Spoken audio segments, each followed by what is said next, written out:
El mito de Sísifo. 3. Un razonamiento absurdo. Los muros absurdos.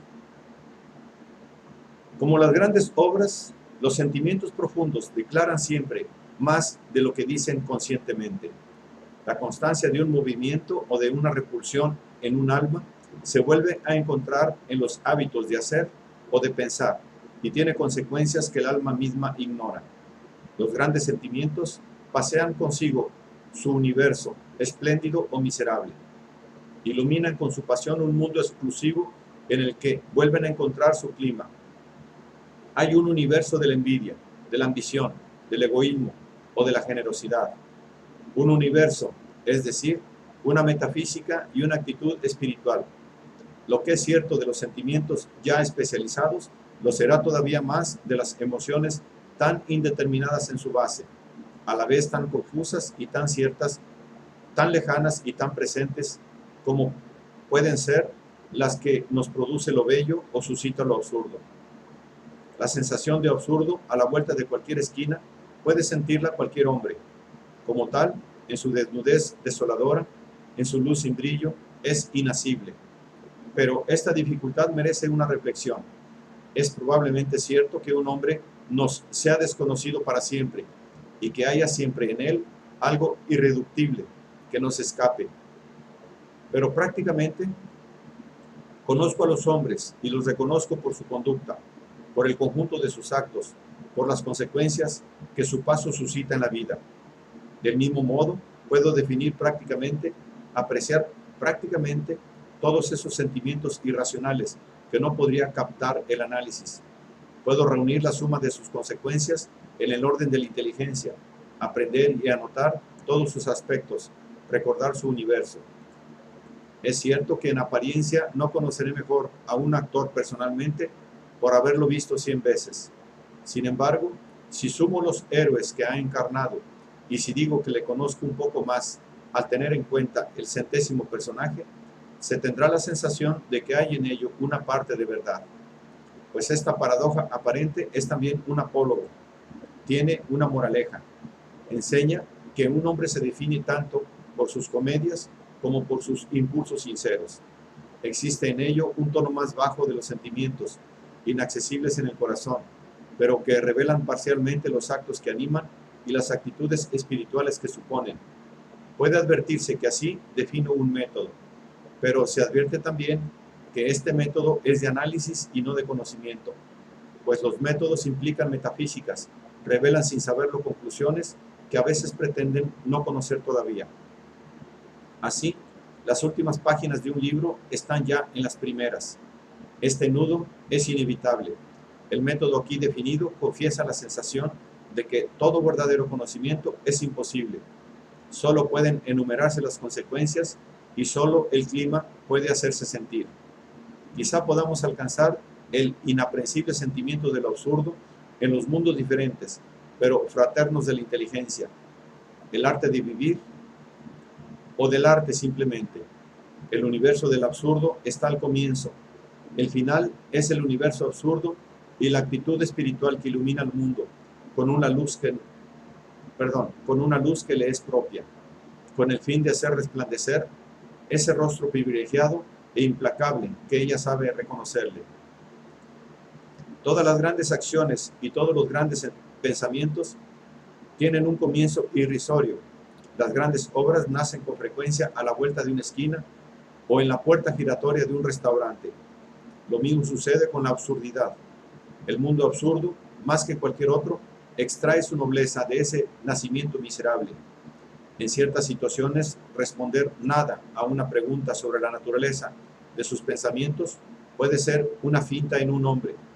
Los amantes lo saben muy bien, pero si esa respuesta es sincera, si traduce ese singular estado del alma en el cual el vacío se hace elocuente, en el que la cadena de los gestos cotidianos se rompe, en el cual el corazón busca en vano el eslabón que la reanuda, entonces es el primer signo de la absurdidad. Suele suceder que los decorados se derrumben, levantarse, coger el tranvía, 4 horas de oficina o de fábrica, la comida, el tranvía, 4 horas de trabajo, la cena, el sueño y lunes, martes, miércoles, jueves, viernes y sábado, con el mismo ritmo. Es una ruta que se sigue fácilmente durante la mayor parte del tiempo, pero un día surge el porqué, y todo comienza con esa lasitud teñida de asombro. Comienza, esto es importante, la lasitud está al final de los actos de una vida maquinal, pero inicia al mismo tiempo el movimiento de la conciencia, la despierta y provoca la continuación. La continuación es la vuelta inconsciente a la cadena o el despertar definitivo. Al final del despertar viene, con el tiempo, la consecuencia, suicidio o restablecimiento. En sí misma, la lasitud tiene algo de repugnante. Debo concluir que es buena, pero todo comienza por la conciencia y nada vale sino por ella. Estas observaciones no tienen nada de original, pero son evidentes, y eso basta por algún tiempo, al efectuar un reconocimiento somero de los orígenes de lo absurdo. La simple inquietud está en el origen de todo. Asimismo, y durante todos los días de una vida sin brillo, el tiempo nos lleva, pero siempre llega un momento en que hay que llevarlo. Vivimos del porvenir, mañana, más tarde, cuando tengas una posición. Con los años comprenderás. Estas inconsecuencias son admirables, pues al fin y al cabo se trata de morir. Llega, no obstante, un día en que el hombre comprueba o dice que tiene 30 años. Así afirma su juventud, pero al mismo tiempo se sitúa con relación al tiempo. Ocupa en él su lugar. Reconoce que se halla en cierto momento de una curva que confiesa tener que recorrer. Pertenece al tiempo, y a través del horror que se apodera de él, reconoce en aquel a su peor enemigo. El mañana, anhelaba el mañana, cuando todo él debía rechazarlo. Esta rebelión de la carne es lo absurdo. Un peldaño más abajo y nos encontramos con lo extraño. Advertimos que el mundo es espeso. Entrevemos hasta qué punto una piedra nos es extraña e irreductible. Con qué intensidad puede negarnos la naturaleza un paisaje. En el fondo de toda belleza yace algo inhumano. Y esas colinas, la dulzura del cielo, esos dibujos de árboles pierden, al cabo de un minuto, el sentido ilusorio con que los revestíamos, y en adelante quedan más lejanos que un paraíso perdido. La hostilidad primitiva del mundo remonta su curso hasta nosotros a través de los milenios. Durante un segundo no lo comprendemos, porque durante siglos de él hemos comprendido las figuras y los dibujos que poníamos previamente, porque en adelante nos faltarán las fuerzas para emplear ese artificio. El mundo se nos escapa porque vuelve a ser el mismo. Esas apariencias enmascaradas por la costumbre vuelven a ser lo que son. Se alejan de nosotros. Así como hay días en que bajo su rostro familiar se ve como a una extraña, a la mujer amada desde hace meses o años, así también quizá lleguemos a desear hasta lo que nos deja de pronto tan solos. Pero todavía no ha llegado ese momento. Una sola cosa, ese espesor y esta extrañeza del mundo es lo absurdo. También los hombres segregan lo inhumano. En ciertas horas de lucidez, el aspecto mecánico de sus gestos, su pantomima, carente de sentido, vuelven estúpido cuanto les rodea. Un hombre habla por teléfono detrás de un tabique de vidrio. No se le oye, pero se ve su mímica sin sentido. Uno se pregunta por qué vive. Este malestar ante la humanidad del hombre mismo, esta caída incalculable ante la imagen de lo que somos, esta náusea, como la llama un autor de nuestros días, es también lo absurdo. El extraño que en ciertos segundos viene a nuestro encuentro es un espejo, el hermano familiar y, sin embargo, inquietante que volvemos a encontrar en nuestras propias fotografías son también lo absurdo. Llego, por fin, a la muerte y al sentimiento que tenemos de ella. Todo está dicho sobre este punto y lo decente es no incurrir en lo patético. Sin embargo, nunca se asombrará demasiado ante el hecho de que todo el mundo viva como si nadie lo supiese. Es que, en realidad, no hay una experiencia de la muerte. En el sentido propio, no es experimentado, sino lo que se ha vivido y hecho consciente. Aquí, lo más que puede hacerse es hablar de la experiencia de la muerte ajena. Es un sucedáneo, una opinión que nunca nos convence del todo. Este convencionalismo melancólico no puede ser persuasivo. El horror procede en realidad del lado matemático del acontecimiento. Si el tiempo nos espanta, es porque da la demostración. La solución viene luego. Todos los grandes discursos sobre el alma van a recibir aquí, por lo menos durante un tiempo, la prueba del 9 de su contrario. De cuerpo inerte, en el que ya no deja huella una bofetada, ha desaparecido el alma. Ese lado elemental y definitivo de la aventura constituye el contenido de la sensación absurda. Bajo la iluminación mortal de ese destino aparece la inutilidad. Ninguna moral ni esfuerzo alguno pueden justificarse a priori ante las sangrientas matemáticas que ordenan nuestra condición. Repito que todo esto ha sido dicho y redicho. Me limito aquí a hacer una clasificación rápida y a indicar estos temas evidentes. Circulan a través de todas las literaturas y todas las filosofías. La conversación cotidiana se nutre de ellos. No se trata de volver a inventarlos, pero hay que asegurarse de estas evidencias para poder interrogarse luego sobre la cuestión primordial. Lo que me interesa, quiero repetirlo, no son tanto los descubrimientos absurdos como sus consecuencias. Si se está seguro de estos hechos, ¿qué hay que deducir de ellos? ¿Hasta dónde hay que ir para no estudiar nada? ¿Habrá que morir voluntariamente o esperar a pesar de todo? Antes es necesario realizar el mismo recuento rápido en el plano de la inteligencia. La primera operación de la mente consiste en distinguir lo que es cierto de lo que es falso. Sin embargo, en cuanto el pensamiento reflexiona sobre sí mismo, lo primero que descubre es una contradicción. A este respecto, es inútil esforzarse por ser convincente. Desde hace siglos nadie ha dado de este asunto una demostración más clara y elegante que Aristóteles. La consecuencia, con frecuencia ridiculizada, de estas opiniones es que se destruyen a sí mismas, pues al afirmar que todo es cierto, afirmamos la verdad de la afirmación opuesta, y por consiguiente la falsedad de nuestra propia tesis, pues la afirmación opuesta no admite que ella pueda ser cierta. Y si se dice que todo es falso, esta afirmación resulta también falsa. Si se declara que solo es falsa la afirmación opuesta a la nuestra, o bien que solo la nuestra es falsa, se está, no obstante, obligado a admitir un número infinito de juicios verdaderos o falsos, pues quien emite una afirmación cierta declara al mismo tiempo que es cierta, y así sucesivamente hasta el infinito.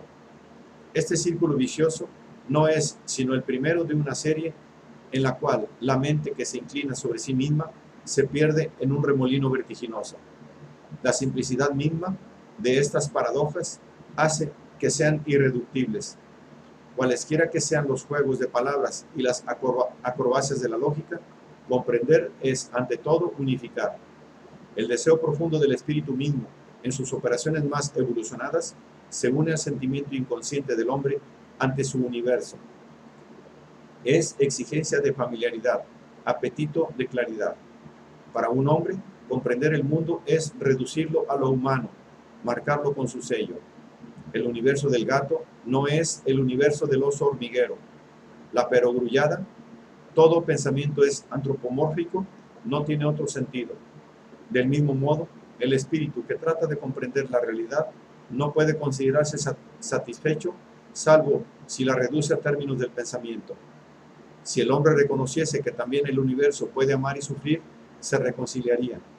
Si el pensamiento descubriese en los espejos cambiantes de los fenómenos relaciones eternas que los pudiesen resumir a sí mismas en un principio único, se podría hablar de una dicha del espíritu, de la que el mito de los bienaventurados no sería sino una imitación ridícula.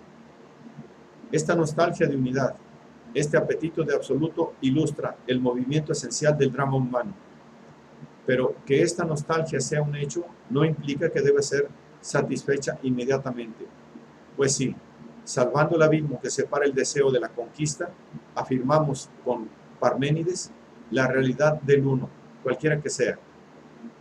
Caemos en la ridícula contradicción de un espíritu que afirma la unidad total y prueba con su afirmación misma su propia diferencia y la diversidad que pretendía disolver. Este otro círculo vicioso basta para ahogar nuestras esperanzas. Se trata también de evidencias. Vuelvo a repetir que no son interesantes en sí mismas, sino que las consecuencias que se pueden sacar de ellas. Perdón, sino por las consecuencias que se pueden sacar de ellas. Conozco otra evidencia, la que me dice que el hombre es mortal.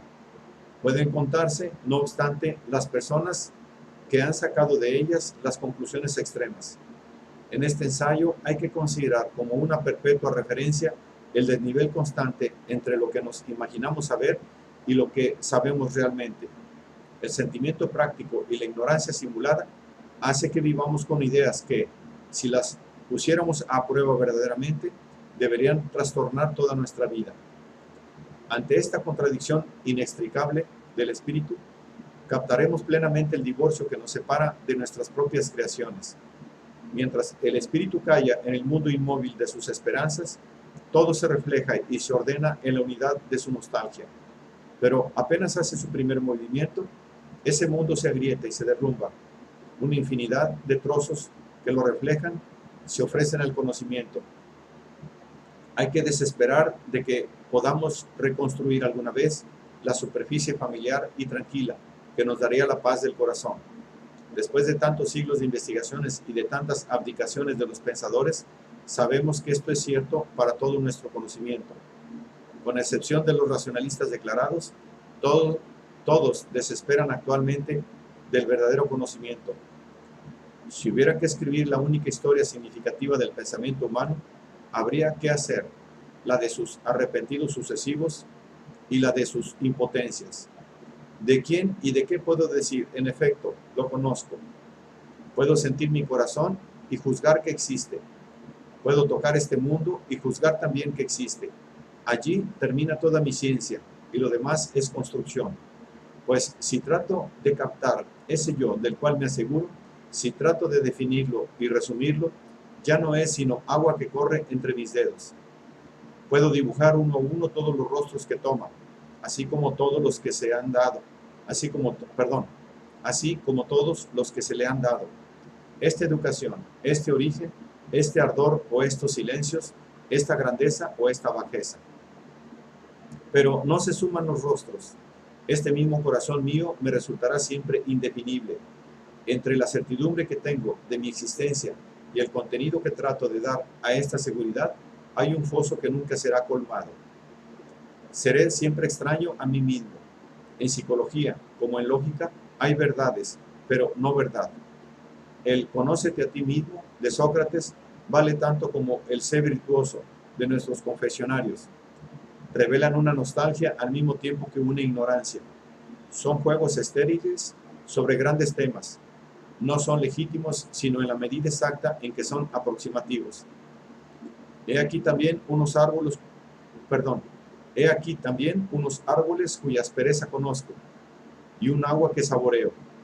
Estos perfumes de hierba y de estrellas, la noche, ciertos crepúsculos en que el corazón se dilata.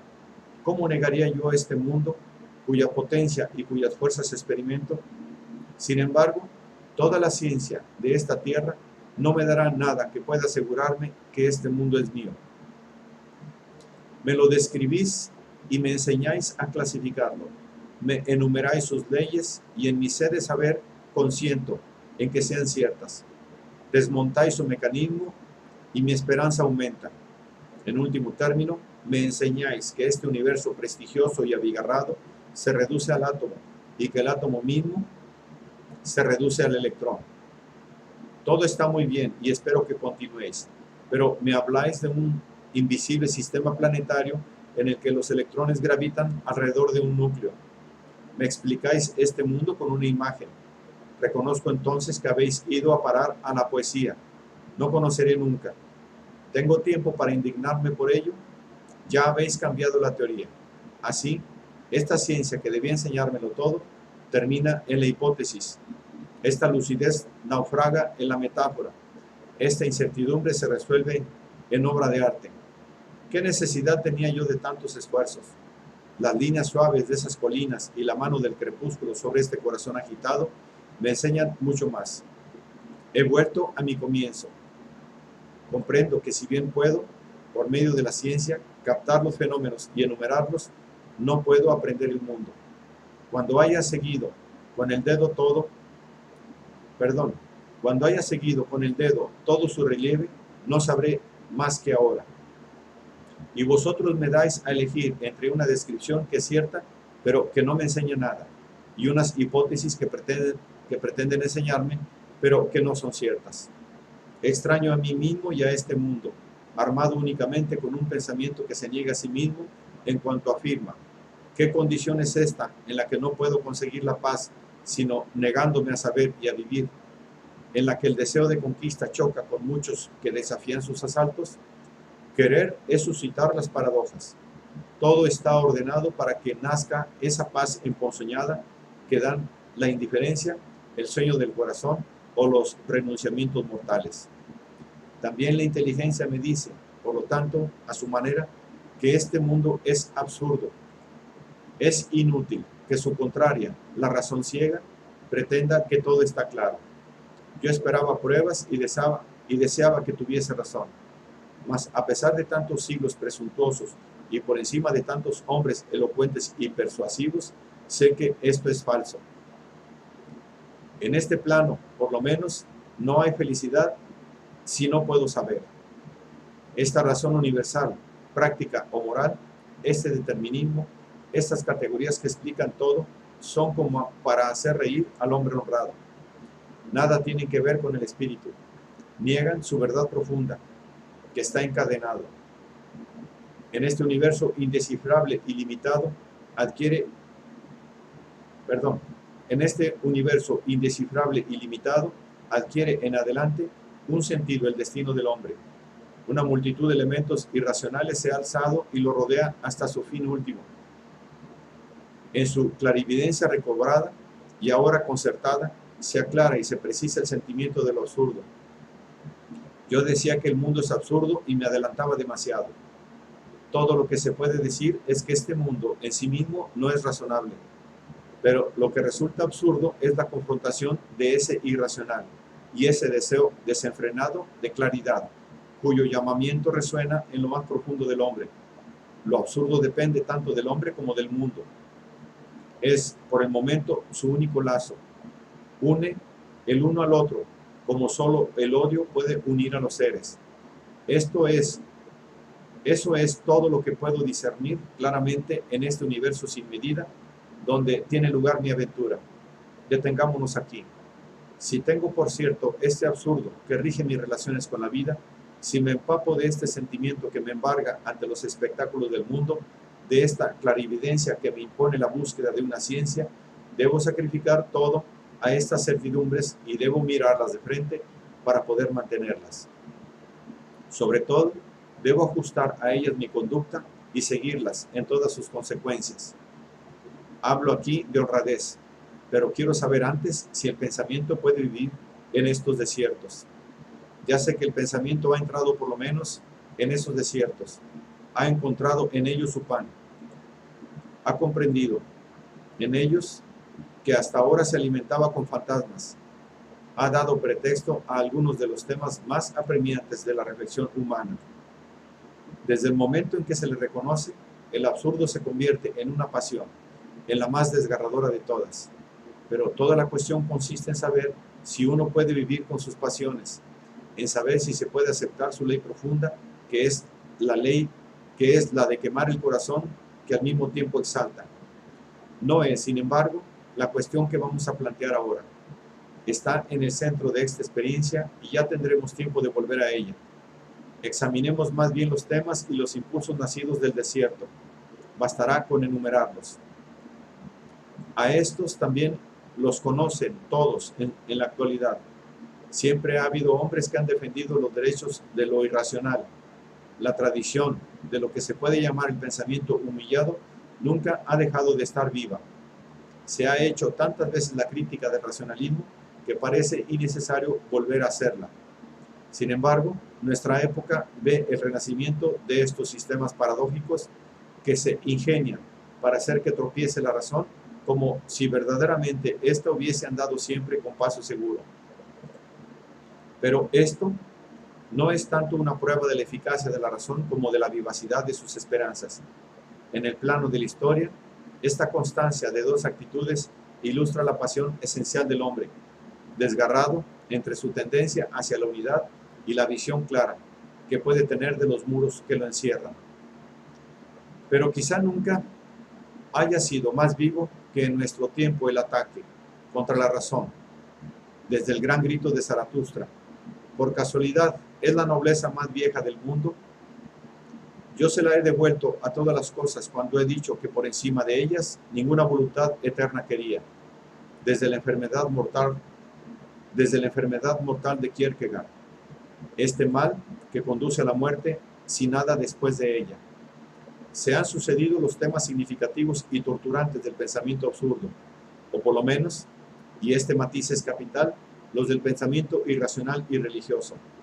De Jaspers a Heidegger y de Kierkegaard a Chestov, de los fenomenólogos a Schiller, en el plano lógico y en el plano moral, toda una familia de espíritus emparentados por su nostalgia, opuestos por sus métodos o sus fines, se han dedicado con afán a cerrar la vía real de la razón y a volver a encontrar los rectos caminos de la verdad.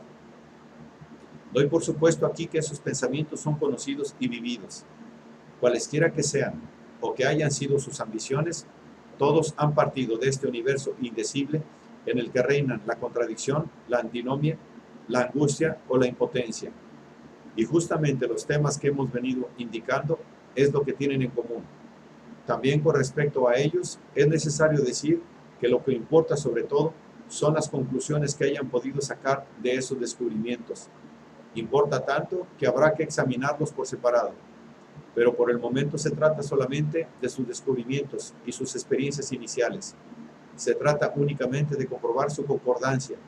Si bien sería presuntuoso querer tratar de sus filosofías, es posible y suficiente, en todo caso, hacer sentir el clima que les es común. Heidegger considera fríamente la condición humana y anuncia que esta existencia está humillada. La única realidad es la inquietud en toda la escala de los seres. Para el hombre perdido en el mundo y en sus diversiones, esa inquietud es un temor breve y fugitivo. Pero si ese temor adquiere conciencia de sí mismo, se convierte en la angustia, clima perpetuo del hombre lúcido, en el que vuelve a encontrarse la existencia. Este profesor de filosofía escribe sin temblar y en el lenguaje más abstracto del mundo que el carácter finito y limitado de la existencia humana es más primordial que el hombre mismo. Se interesa por Kant, pero es para reconocer el carácter limitado de su razón pura. Es para llegar, al término de su análisis, a la conclusión de que el mundo no puede ya ofrecer nada al hombre angustiado. La verdad de esta inquietud le parece de tal modo más importante que todas las categorías del razonamiento, que no piensa más que en ella y que no habla sino de ella. Enumera sus rostros de fastidio cuando el hombre trivial trata de nivelarla en sí mismo y de aturdirla, de terror cuando el espíritu contempla la muerte. Tampoco él separa la conciencia del absurdo. La conciencia de la muerte es el llamamiento de la inquietud y la existencia se dirige entonces un llamamiento a sí misma por medio de la conciencia. Es la voz misma de la angustia y exhorta a la existencia a que se recupere ella misma de su pérdida en el sé anónimo.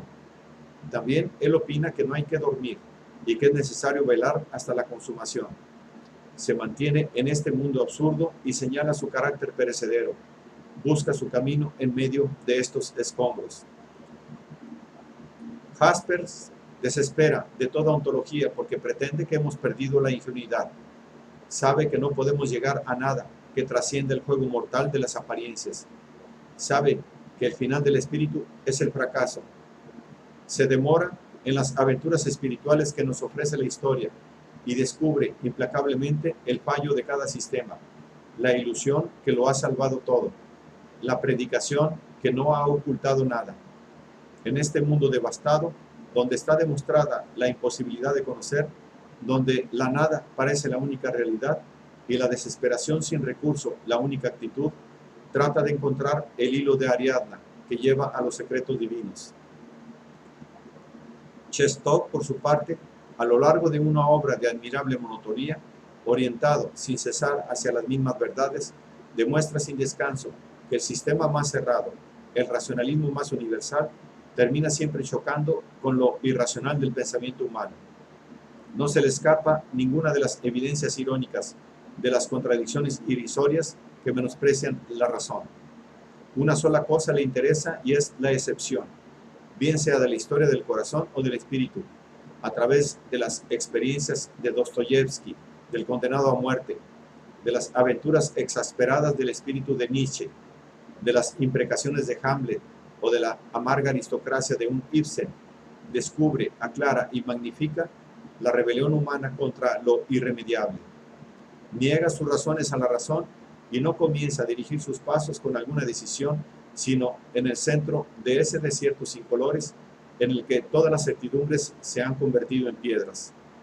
Kierkegaard, quizás el más interesante de todos, por lo menos a causa de una parte de su existencia, hace algo más que descubrir lo absurdo, lo vive. El hombre que escribe, el más seguro de los mutismos, no consiste en callarse, sino en hablar. Se asegura, para comenzar, de que ninguna verdad es absoluta y no puede hacer satisfactoria una existencia imposible en sí misma. Don Juan del conocimiento multiplica los seudónimos y las contradicciones, escribe los discursos edificantes al mismo tiempo que ese manual de espiritualismo cínico que se llama El diario del seductor.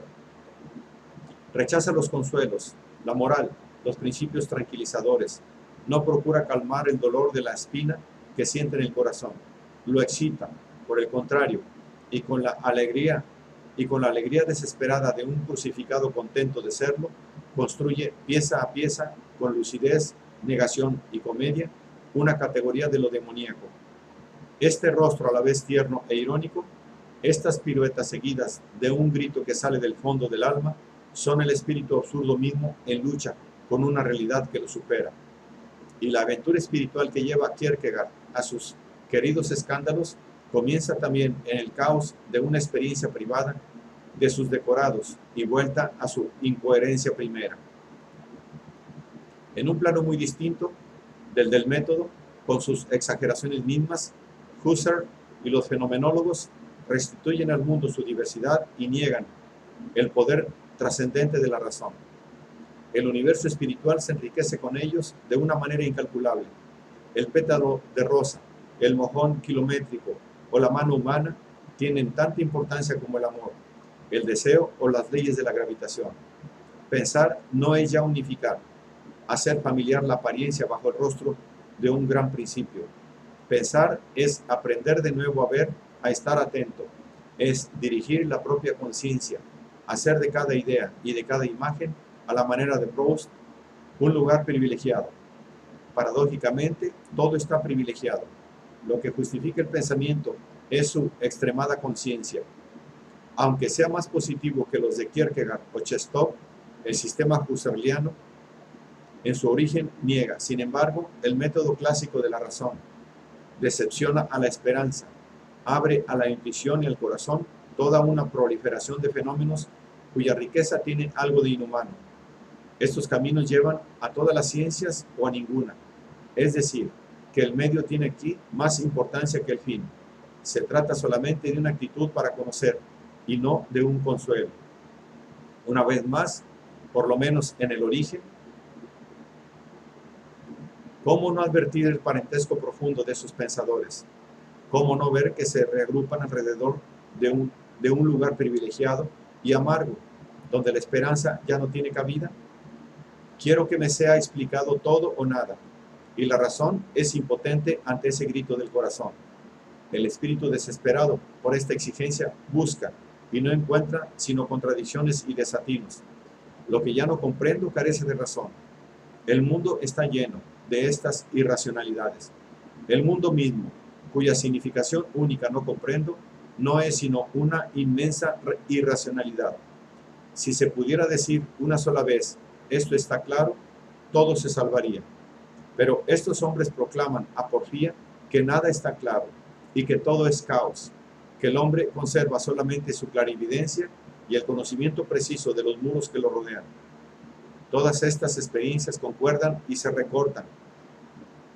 El espíritu llegado a los confines debe juzgar y elegir sus conclusiones. En ese punto se sitúan el suicidio y la respuesta. Pero quiero invertir el orden de la investigación y partir de la aventura inteligente para volver a los gestos cotidianos. Las experiencias aquí evocadas han nacido en el desierto que no hay que abandonar. Por lo menos hay que saber hasta dónde han llegado. En ese punto de su esfuerzo, el hombre se halla ante lo irracional. Siente en sí mismo su deseo de dicha y de razón.